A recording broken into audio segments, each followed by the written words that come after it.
दोस्तों, हमारे YouTube channel में आपका बहुत बहुत स्वागत है।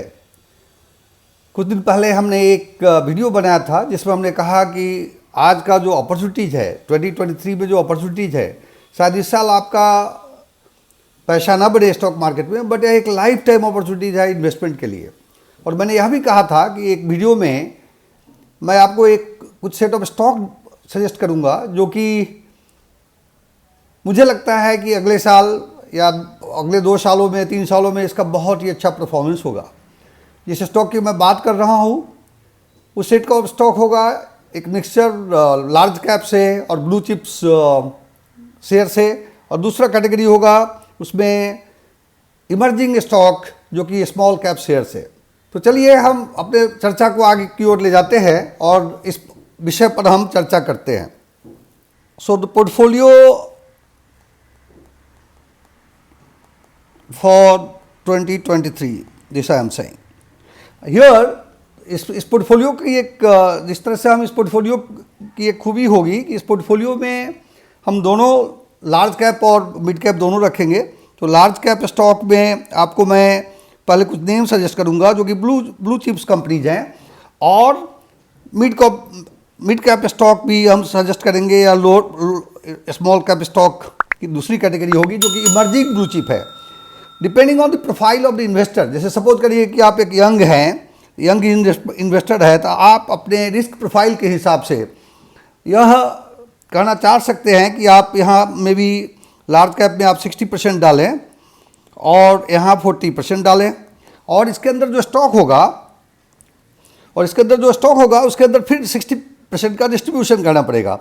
अगर कोई आदमी मिड एज में है या लो रिस्क प्रोफाइल मेंटेन करना चाहते हैं, उनके लिए मैं सजेस्ट करूंगा कि 80% प्लस यहाँ रखा जाए और 20% यहाँ रखा जाए। यह बहुत इंपॉर्टेंट है कि इस स्टॉक को हम अपने परसेप्शन के हिसाब से इसमें हम एलोकेट करें।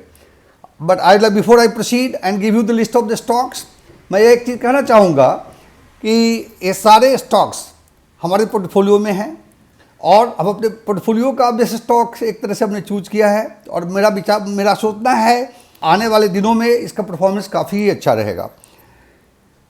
But before you invest in the stock market, investment in stock market is risky, please do consult your investment advisor और do your own research. The purpose of this video is purely educational. इन precautions के साथ हम आगे बढ़ते हैं। हम यह कहना चाहेंगे कि जितने भी स्टॉक हमने सेलेक्ट किए हैं वो सब हमारे सिलेक्शन क्राइटेरिया को क्वालिफाई करता है, या कि उसको अगर आप देखें in terms of ROE, ROC, except banking stock, आप पाएंगे कि सबका ROE, ROC 15% से ज़्यादा है। इनफैक्ट कई केसों में काफ़ी ज़्यादा होगा। डेट इक्विटी उसके काफ़ी फेवरेबल होंगे, जीरो के पास होगा, except banking sector where they depend on the debt only. और उसी तरह से उनके रेवेन्यू ग्रोथ या बिजनेस ग्रोथ काफ़ी उम्दा होगा, वो हर केस में 10% से ज़्यादा होगा। जितना ज़्यादा रेवेन्यू ग्रोथ होगा, EPS ग्रोथ होगा, उतना ही अच्छा उसका फ्यूचर को मानना चाहिए। और इन चीज़ों को लेते हुए let's proceed further and then look at what are the stocks actually I am talking.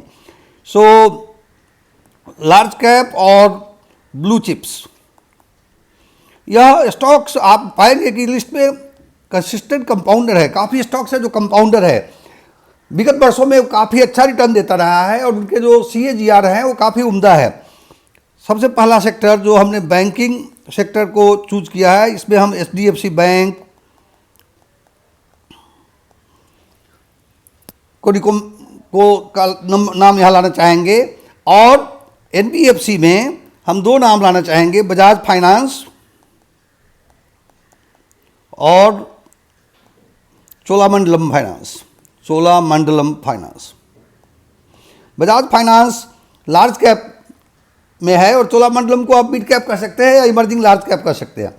फिर जब इकोनॉमी ग्रोथ होने वाला है, जो कि हमने उस वीडियो में दिखाया था, तो उसके हिसाब से FMCG भी एक अच्छा इन्वेस्टमेंट अपॉर्चुनिटी प्रदान करता है। इसमें HUL और नेस्ले को आप नहीं भूल सकते, दोनों बहुत ही उम्दा स्टॉक है।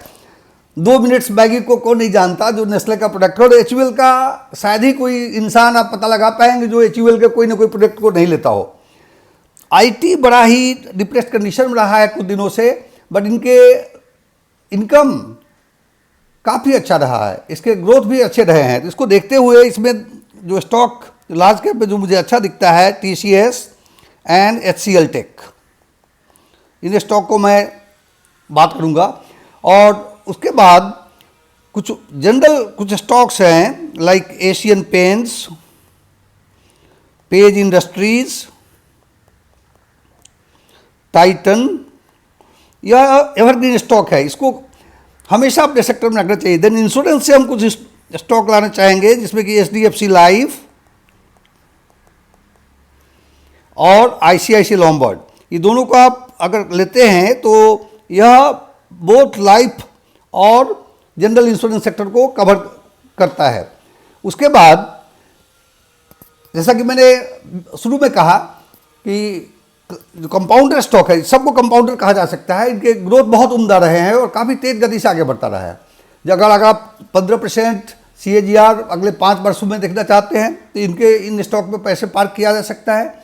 और अगर आप चाहते हैं कि इसको थोड़ा और स्पाइस अप किया जाए तो अपने को कुछ मिड कैप में देखना पड़ेगा। और मिड कैप में हमने सेक्टर वाइज ना करके हमने मिक्स रखा है। जैसे केमिकल सेक्टर से कई स्टॉक जो मुझे बहुत अच्छा लगता है, फाइन ऑर्गेनिक केमिकल्स,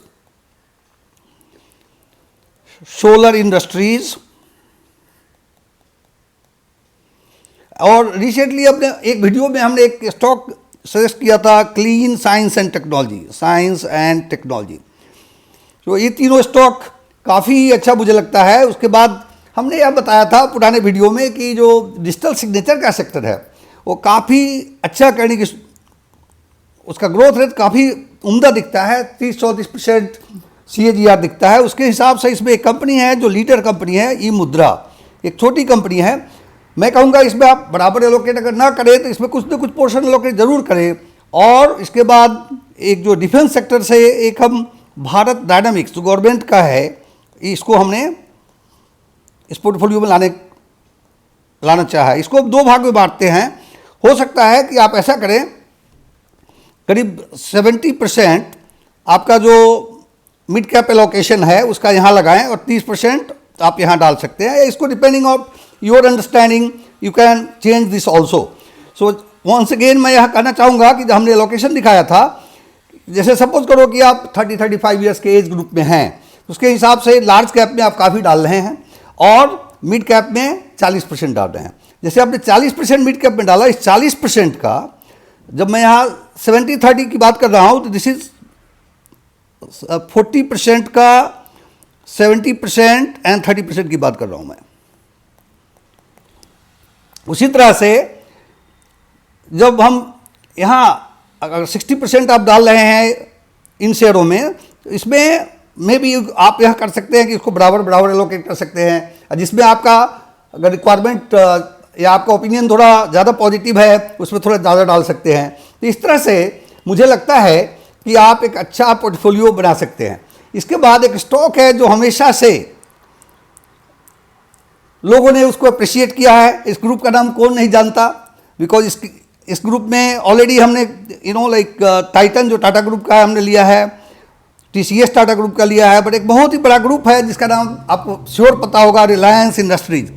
इसका वैल्यूएशन आज बहुत ही उम्दा है और रिलायंस इंडस्ट्रीज को अपने पोर्टफोलियो में लार्ज कैप कैटेगरी में इसको आप डाल सकते हैं। और अभी अगले महीने आई थिंक 10 मई को, अगर मुझे सही याद है, तो रिलायंस का एक जनरल बड़ी मीटिंग बुलाया गया है जिसमें इसके डीमर्जर की बात हो रही है, जहां की 1+1:1 स्टॉक NBFC में फ्री मिल रहा है। इसका मतलब क्या है कि आपके पास अगर एक रिलायंस का स्टॉक है तो एक शेयर आपका रिलायंस NBFC में मिलेगा, जिसका कि नाम फाइनली वो लोग जियो फाइनेंशियल्स करना चाहते हैं। और बाजार में चर्चा है कि रिलायंस जैसे उन्होंने टेलीकॉम को डिस्टर्ब किया, अगर वैसे डिस्टर्ब करता है तो NBFC एक बड़ा ही इंटरेस्टिंग वॉच होगा। तो मेरी यह सोच है कि जैसे आपने बजाज फाइनेंस या चोलामंडलम फाइनेंस में अगर उसका शेयर आपका लेट्स से कि आपको 1 लाख रुपए का आता है, तो 1 लाख को आप डिवाइड कर सकते हैं Bajaj finance, Cholamandalam finance, Mandalam finance and Reliance. Because अगर डिस्ट्रप्शन होता है तो उस केस में आप ज़्यादा सफ़र नहीं करेंगे। तो मुझे लगता है कि यह पोर्टफोलियो एक उम्दा पोर्टफोलियो के रूप में इमर्ज होगा और 4-5 साल के लिए यह एक बड़ा अच्छा गेन देखा जाएगा। नॉर्मली बाजार को टाइम करना बड़ा ही डिफिकल्ट माना जाता है कि कितना भी आप कर ले, timing the market is almost impossible. इसीलिए पीपुल से कि टाइमिंग के बदले टाइम इन द मार्केट ज़्यादा इंपॉर्टेंट है। इसका मतलब क्या हुआ कि इन चीज़ों में आप इन्वेस्ट करें और बाजार में बने रहे, वह आपके रिटर्न को बहुत उम्दा बनाएगा। और उतना ही नहीं, इन्वेस्ट करने के बाद वॉच करने की बात हम करते रहे हैं बीच बीच में, बट जहाँ तक लॉन्ग टर्म वेल्थ क्रिएशन का सवाल है, वेल्थ क्रिएशन के लिए एक राइट प्राइस में समझना भी बहुत ज़रूरी है।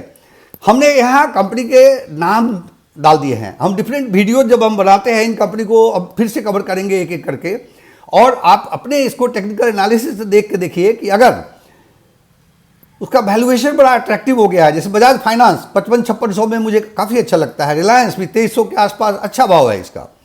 तो इन चीज़ों को आज ही एक्यूमुलेट कर सकते हैं। कुछ शेयर ऐसे हो सकते हैं जिसका भाव उतना अच्छा नहीं है, उसके लिए कुछ आप वेट कर सकते हैं। इन चीज़ों को अगर आप ध्यान रख कर काम करेंगे तो मुझे लगता है कि आप बहुत ही अच्छा गेन अपने पोर्टफोलियो में अर्न करेंगे आने वाले वर्षों में। इन्हीं शब्दों के साथ आज का वीडियो का रिकॉर्डिंग मैं यही बंद करता हूं।